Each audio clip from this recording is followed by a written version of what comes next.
Sanibonani limizi, ngiyanamukela kwisifundo sethu sanamhlanje. Namhlanje senza umqondo ofana nomqondo ophikayo. These are antonyms and synonyms. It's pretty simple. Let's get into it. So, umqondo ofana are synonyms. The easiest way to remember is that the word fana means to be similar or the same. Here we've got a few examples. So, umngani is a friend, and a similar word to that would be umhlobo. Utisha is a teacher, and umqondo ofana would be umfundisi.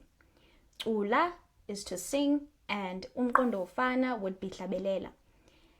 Ikhanda is a head, umqondo ofana would be inhloko.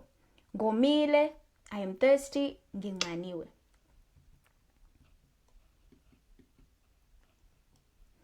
We also have ibulanketi, which is a blanket, ingubo yokulala. Isheti is a shirt, ihembe.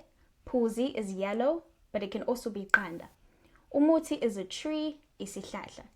Ihlamvu, a leaf, iqabunga. Izulu, sky, isibhakabhaka. Let's move on to umqondo phika, which are antonyms. Now, the easiest way to remember this is that the word phika is to disagree or oppose.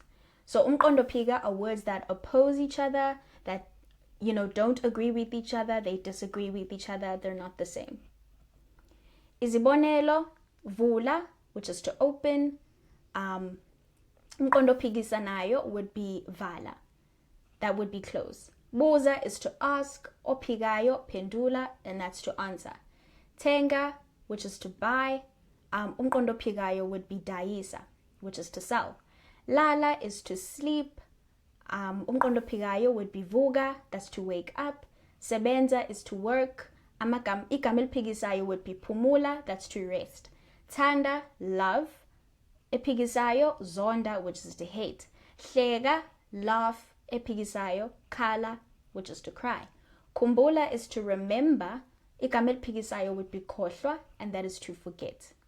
Now, these are pretty simple, but you need to know the meaning of the words. So you need to work on your vocabulary. This is also a great way to work on your vocabulary so that when it comes up in tests or exams, you know exactly what it means and you know how to answer the question, whether it's igama eliphikayo noma igama elifanayo.